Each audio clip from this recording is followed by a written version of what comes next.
Masih ingat dengan sosok Gus Samsudin? Gus Samsudin adalah pemilik Padepokan Nurzat di Blitar, Jawa Timur. Pada Maret 2024, sosok Gus Samsudin disorot usai konten video suami istri boleh bertukar pasangan viral di media sosial. Dalam videonya, dia mengungkapkan siapapun yang bergabung ke dalam alirannya boleh bertukar pasangan suami istri asal atas dasar suka sama suka.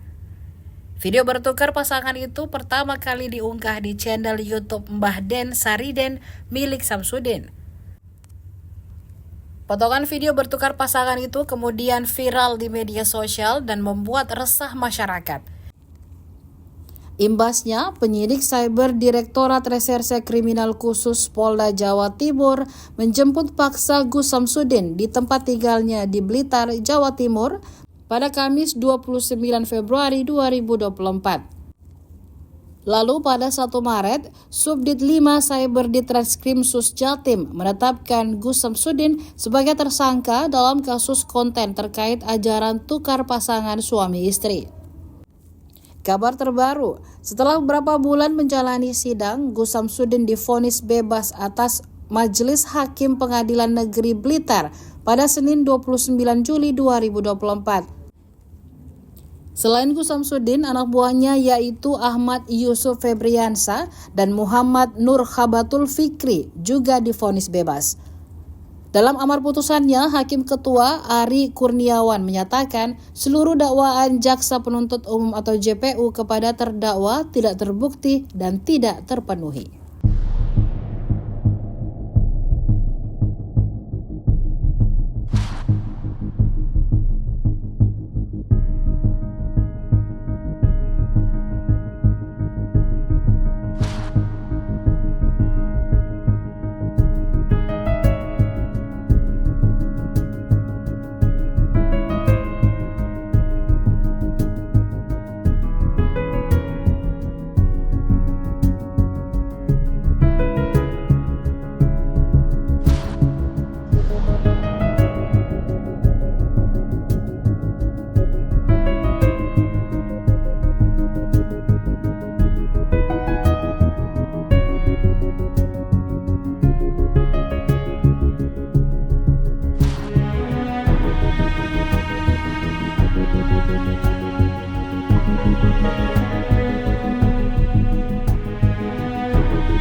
Jalan dengan baik, dengan hikmat, seluruh putusan sudah sesuai dengan hati nurani dari Majelis Hakim, dan Majelis Hakim dari hasil musyawarahnya berdasarkan fakta-fakta yang tertuang di persidangan pada prinsipnya. Yang intinya putusan tadi sudah memenuhi rasa keadilan yang tumbuh di dalam hati masyarakat ya. Dan pada prinsipnya silakan kalau untuk tidak puas dengan putusan itu lakukan upaya hukum, masih bisa melakukan upaya hukum. Nah itu nanti di upaya hukum yang berikutnya lah yang bisa menilai isi putusan tersebut.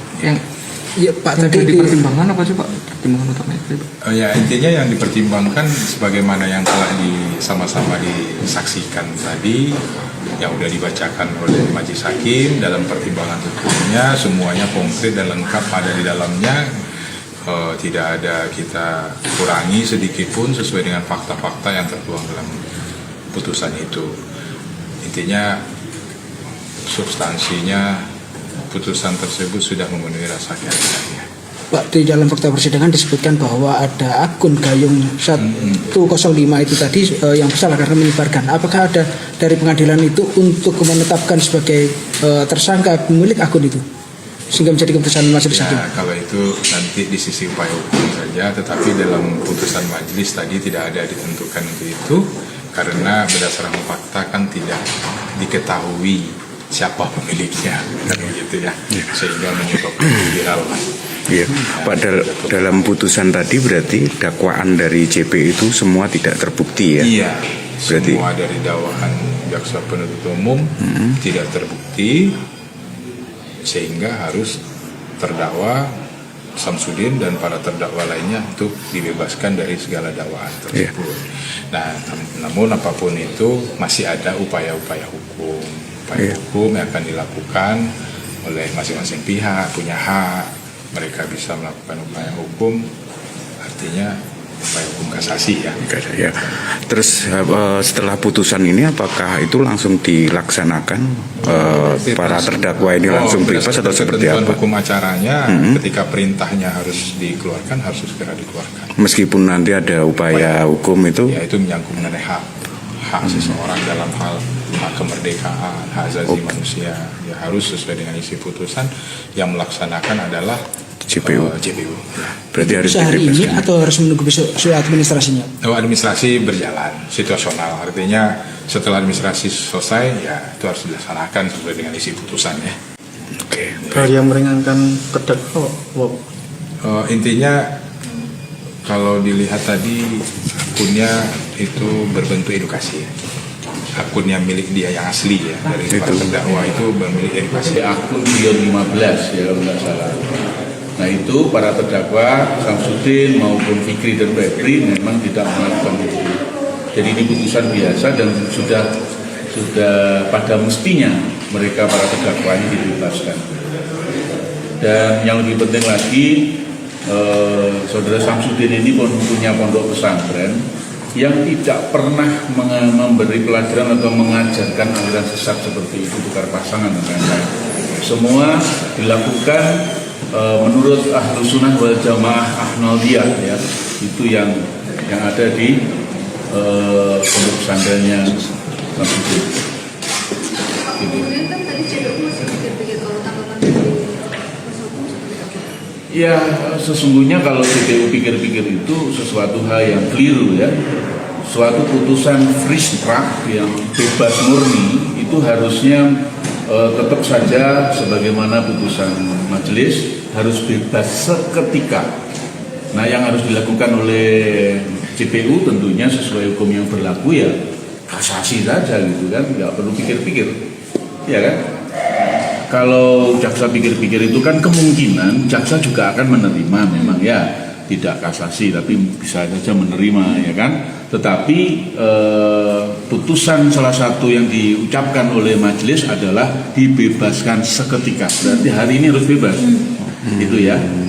Bahwa nanti JPU akan pikir-pikir atau melakukan upaya yang lain ya itu terserah. Ya. Itu. Apa ada rencana untuk mungkin melaporkan balik FKAB karena kan ini cukup mencemarkan nama baik gitu. Ya, ini putusan yang menurut saya kita membela para kreator ya, kira-kira begitu ya. Ya kebetulan ada yang sekarang diadili Samsudin. Tapi pada dasarnya ini untuk para kreator, untuk para YouTuber ya, ada kepastian hukum. Sehingga kalau ada orang yang mengedit, memotong itu justru tadi diucapkan di persidangan, bahkan juga pledoi saya atau kami itu ngedit, motong itu adalah perbuatan melawan hukum dan diiyakan oleh majelis. Ya. Jadi ya tentu kalau kemarin-kemarin itu Samsudin akan melaporkan balik kepada si akun Guyon 15 itu tekadnya Samsudin ya, tapi ya tidak tahu nanti bagaimana lah, kira-kira begitu ya. Download Tribun X sekarang, menghadirkan lokal menjadi Indonesia.